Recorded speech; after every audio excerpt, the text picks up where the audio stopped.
Welcome to another episode of Solitaire Quest, where I continue to goddamn fucking review this bullshit. Ugh. Yeah, last episode. Yeah, fuck Jodie Whittaker.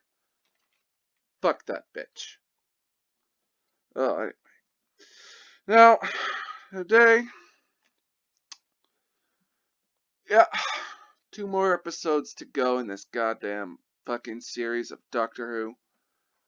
I should start playing some Solitaire.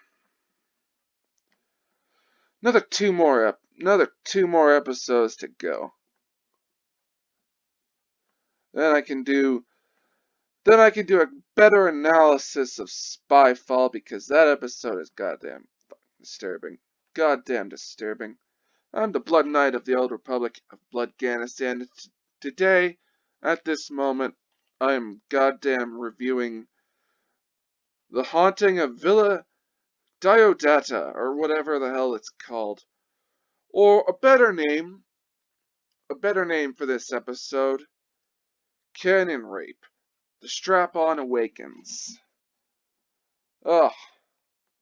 I apologize for the audio, but yeah. Yeah, I have to continue to watch this shit, so that's fucking penance enough. So yeah, this episode of Doctor Who. Yeah, in this episode, there is a servant in this episode, the valet, and that guy just looks away, and that guy's pretty much every Doctor Who fan at this point. This point in his goddamn era of goddamn BS. It's pretty much Doctor Who. It's pretty much Doctor Who. Pretty much every Doctor Who fan at this moment has to. Ugh. Last episode goddamn pissed me off. So yeah, this episode in real life, I'm pretty sure that would have just had an orgy. Pretty much sure that would happen. That would be fun. And yeah, I didn't mind the fact that there was like an infinite corridors. There were infinite corridors that it seemed. And not bad horror story. Not bad horror story foreshadowing and building up of suspense. Yeah. So I think this episode would have been better set up for like, I don't know, something goddamn better than what we're about to get. Or that we have already gotten. Yeah. So yeah. Yeah, this episode, the Cyberman tech is like way too advanced. We got a liquid Cyberman central core. Apparently, yeah, it can teleport everyone, it can teleport people, make things, and put up illusions, and yeah. Ugh. Real. Yeah, I guess if you have a sufficiently advanced technology, but I find that bullshit. This is the Canon Rape Strap-On Awakens, folks. This is a damn trilogy. This is a goddamn trilogy. And yeah, we got the cyber fascist. Apparently, he has a very incomplete, trans, a very incomplete cyberification of his body. And yeah, apparently the emotional inhibitor hasn't been installed yet, which you'd think would be the first thing to be installed into a goddamn Cyberman, considering how traumatic being turned into a Cyberman is. But no, this Cyberman hadn't had his emotional inhibitor installed into him for some bloody fucking reason. You would think that would be the first thing you put into a goddamn Cyberman, but no. No, this Cyberman has emotions and he's a fascist and yeah. So yeah. We have, yeah, Time Lord magnetism. Yeah, yeah, that's brilliant. Yeah, why not make Jodie Whittaker Doctor more of a goddamn Mary Sue? An emotionless Mary Sue that can't fucking acknowledge another man's cancer worries for some fucking reason. Even though they've had like literally 13 lives of goddamn experience being social. Because otherwise they wouldn't be traveling around with people for years if they weren't goddamn social. Seriously. No, yeah. So this episode of Doctor Who,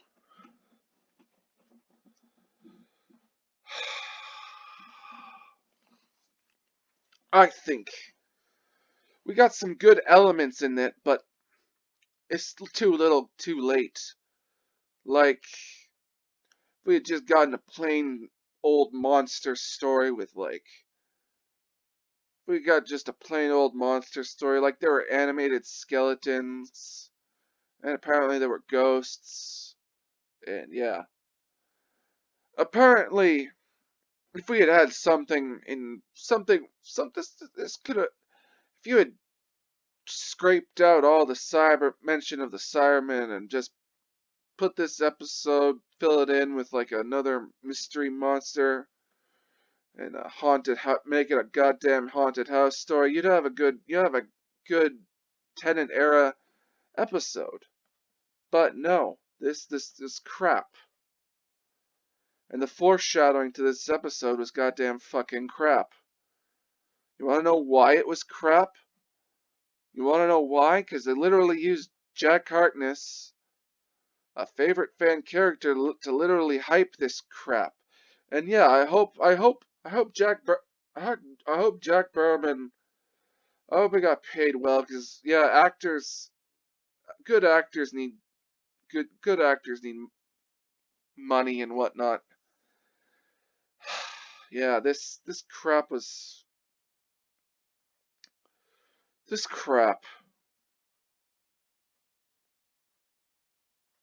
Literally.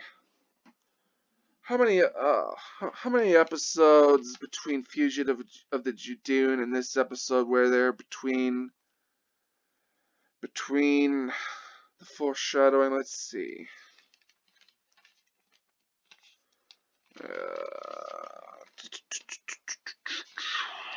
Let's see. I wish I had this information on hand, but I'm rustling through my notebook at the moment. One.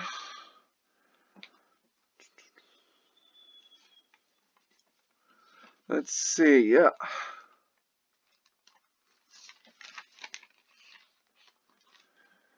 Yeah. One.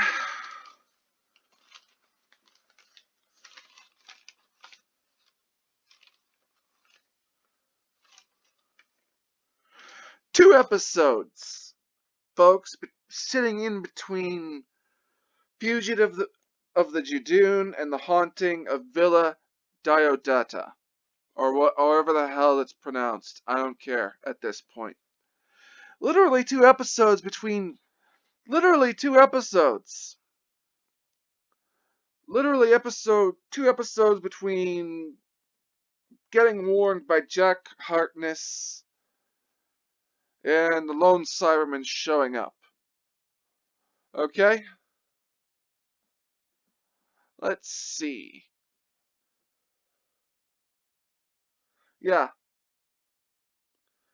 So yeah, the payoff to this the foreshadowing to this story was fucking fucking terrible. Two episodes, folks. Sat between this episode and Fugitive of the Dune where Jack Harkness shows up. Literally. Literally. So yeah. What else? This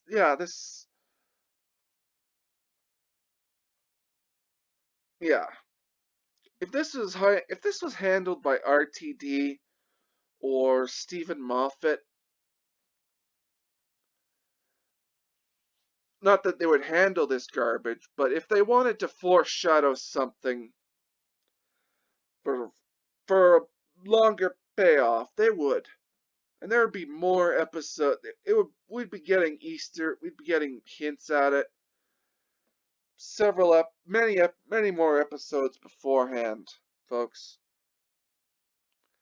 This doesn't make sense. This doesn't make good sense as foreshadowing. Like, maybe we would get a Doctor Who episode where they would be in the maybe there'd be a episode in the Cyber Wars or whatever or something. But no, 2 episodes. Now, in Spyfall, in Spyfall, we see Gallifrey torched, absolutely torched by the Master. And yeah, that's there. It's shown to us. Now, definitely there would be a confrontation between the Master and the Doctor. Now, if you're literally the entire arc, an entire story arc, if you have the Master torching Gallifrey, and then literally the entire the entire the entire the entire series or the series after it would be used there'd be foreshadowing of a final confrontation between the Master and the Doctor, where things get permanent here, folks. Where maybe like the Doctor finally kills the Master or the Master finally kills the Doctor. And then we and in this series 12 of Doctor Who, we basically get two separate sets of foreshadowing. 2 separate sets of goddamn foreshadowing that somehow merge together in a craptastic way that is the Timeless Children that I will be effing getting to. But no, literally 2 sets. There are literally in this series of Doctor Who. There are literally 2 sets of foreshadowing that could be fodder for like 4 or 3 series of Doctor Who. There's literally that kind of foreshadowing. 2 separate sets of foreshadowing, poorly done foreshadowing that could be used for like fodder for story material for for 3 series of Doctor Who at the very least. The story material, like, yeah, done well. Spyfall, done well. You have Spyfall. It leads to some foreshadowing, and then you pepper in more foreshadowing for a series. You have a series finale, then you have the next series, and then maybe that's where you have a final confrontation between the Doctor and the Master. That's that.